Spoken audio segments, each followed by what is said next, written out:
about it, they didn't really need to go to the rec room, did they? That's everything that happened. Any room that had the ability to turn off the lights they could have gone to. Granted, they didn't know about the bee garden. But, I mean, shouldn't every room have a light switch? I mean, it's not always used for puzzles, but I can't imagine every room has lights that are just constantly on. It's a colossal waste of power. But maybe that doesn't really matter when you have some sort of antimatter reactor thing like this place does. Do you have any questions? Well, what do you think? Does a bear shit in the woods? Well, the first thing is Quark's bracelet. Why was it in the infirmary? Tenmyoji had it. Then when Dio attacked him, it fell out of his pocket. But why did Tenmyoji have Quark's bracelet? I told him where it was. When? Do you remember when you were in the rec room with Phi and Tenmyoji? Yes. Yeah, when he sprayed us with the luminol, right? Sure, I remember that. Right after then. When he left the rec room, he went toward the green door to look for Quark.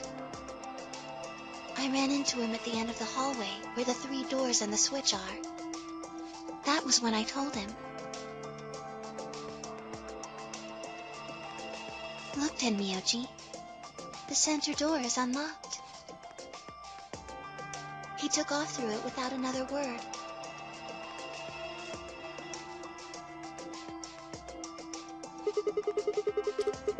That was the treatment room, right? Yes. Where Quark was sleeping. Right. It only took him a moment. As soon as he saw Quark, he ran to his pod and started crying. Out of relief, right? Yes. The display on the pod showed Quark's vital signs. It was obvious he was alive the moment you looked at it.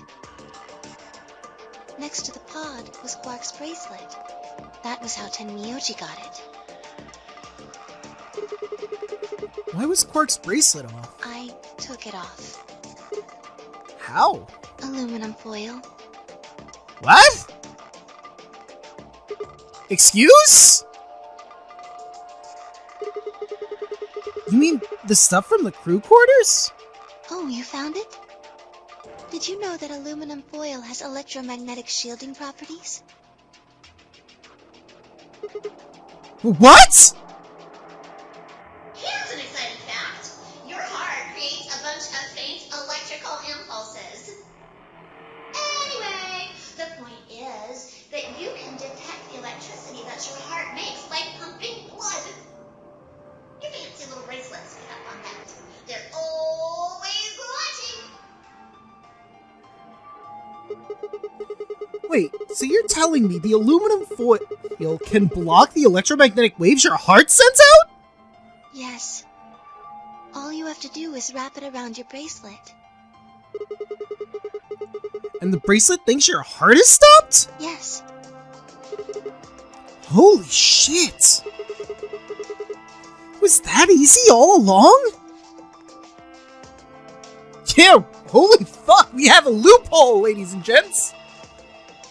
Anyway, I used some aluminum foil to get Quark's bracelet off. Then I put it next to the pod. Wait, why was Quark in the pod to begin with? Oh, that's easy. I put him there. When did you do that? Remember when we were first looking for Quark? I found him unconscious near the entrance to the Golem Bay. So you carried him to the treatment pod? Yes.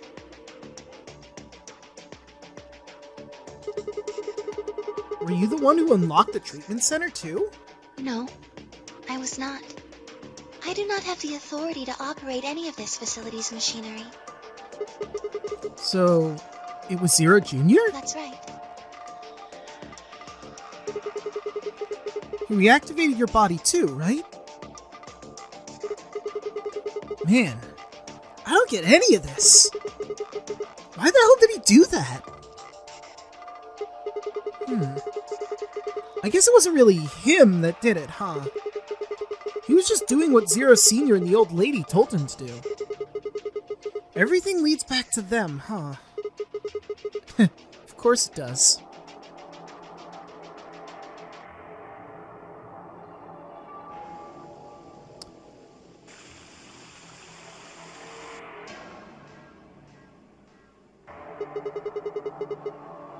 Alright, so here's my theory on why Zero Jr. would open that door.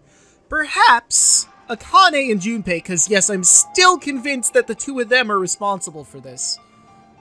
Perhaps one of the directives they gave Zero Jr. is to make sure that Quark would be safe, since Junpei has a very close attachment to Quark. So perhaps it was one of their prime directives. Zero Jr.'s directives being facilitate the AB games and the Nonary game Ambidex Edition. Make sure that Luna was perceived as a regular human being. Protect Quark by all means necessary and in your power. I mean, it seems to add up pretty efficiently that those would be the things that Zero Jr. was assigned to do.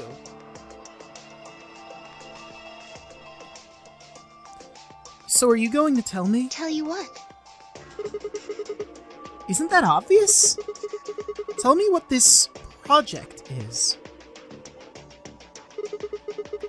Everything that happens in here has something to do with it.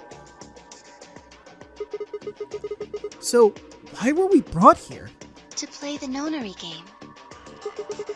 And why were we supposed to play the nonary game? That was part of the project. Why did Alice kill herself? Because she was infected with Radical 6. How did she get infected? Zero Senior and the old woman did that. Why? It was a necessary evil. It had to happen for the project to succeed. What would have happened if Alice hadn't committed suicide? Clover wouldn't have suspected me, and she wouldn't have accidentally, killed me. Air quotes killed.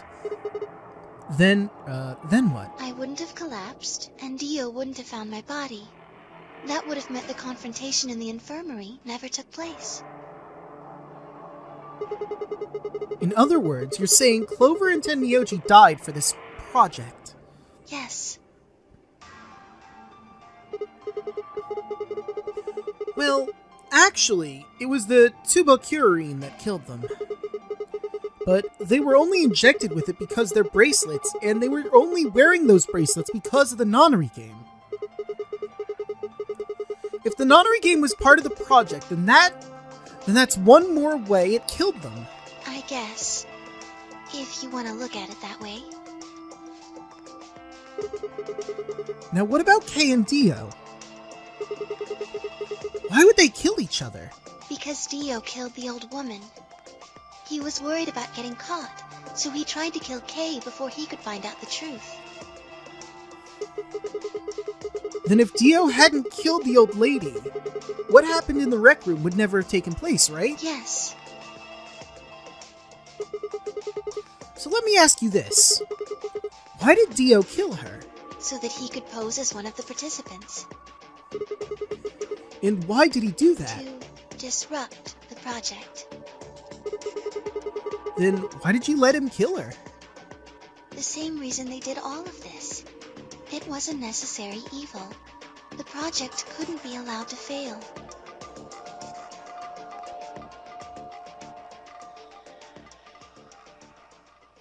Okay, well, we got all this info, but 6 people died here. 4 of them were murdered, one way or another, by Dio. At first, that makes it look like Dio's the reason they all died, but that's not true, is it? All of them, all 6 of them, they all died for this project.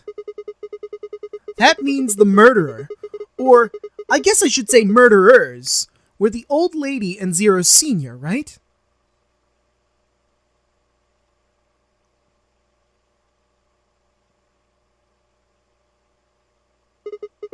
Please, Luna, tell me. What is this project about? Who is the old woman? Who is Zero?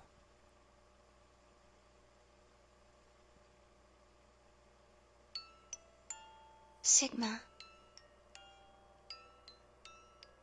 Would you hug me? What?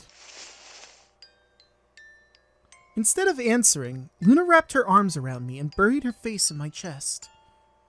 My own arms hovered in the air, confused about where they should go. I swallowed hard and tried to rein my heartbeat, which had suddenly doubled. I was about to speak when I felt something warm on my chest. Was Luna crying? This feels nice. Her voice shook as she spoke. I lowered one hand to her head and began to gently stroke her hair.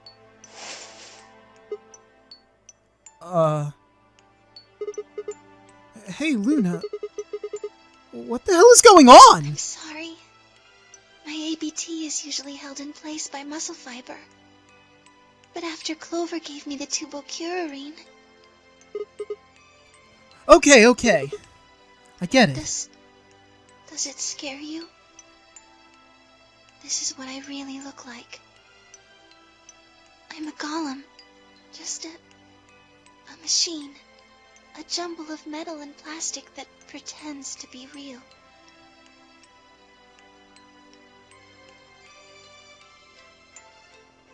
I wrapped my arms around Luna and hugged her as tight as I could. You believed in me this whole time. Yeah. Even though I look like this? Of course. I trust you.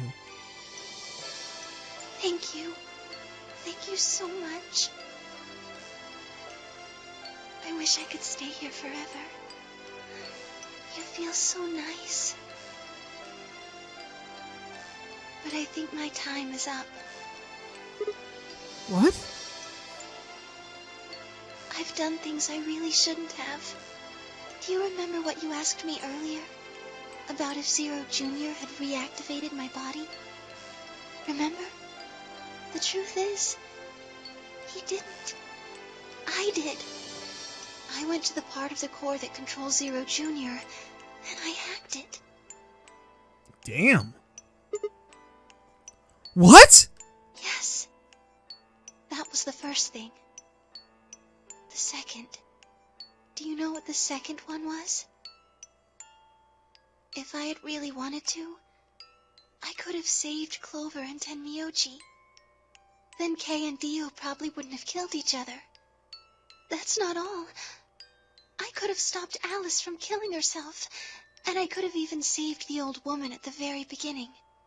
In other words, I had the ability to disobey my orders. But I didn't. That's the second thing. I broke the first law. I was scared. I was afraid to die. Obviously, hacking the core and taking control of Zero Jr.'s systems is very, very bad. Golems who don't follow orders can become dangerous, so we're terminated if we disobey. You lose access to your body, of course. But everything that's stored in the core, your memories, your consciousness, is deleted. What? Wait, are you saying... Yes.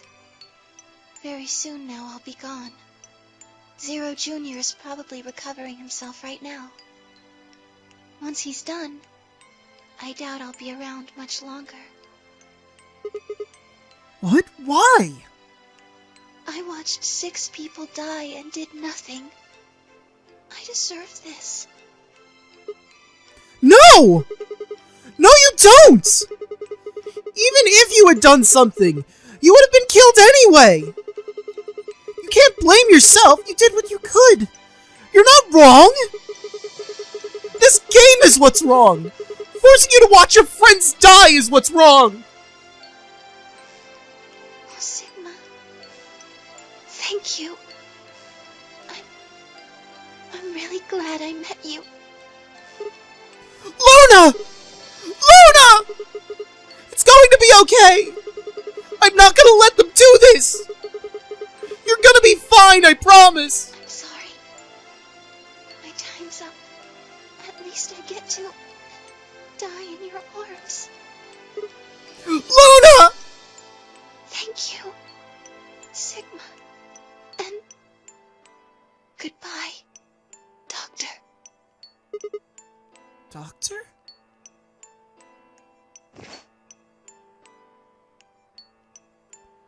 But she couldn't answer. I squeezed my eyes shut and held her, unable to bear through letting any more of her slip away.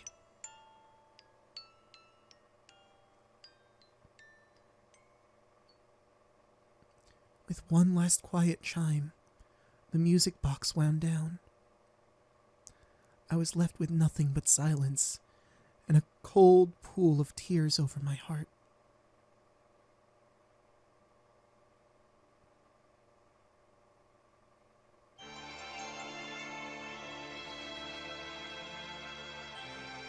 Well,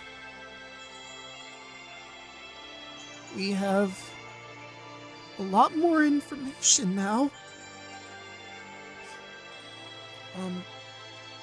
There's also, probably a lock that we can get through now. I'm gonna need a moment. I'll be right back when, which ending this is. This is clearly Luna's end.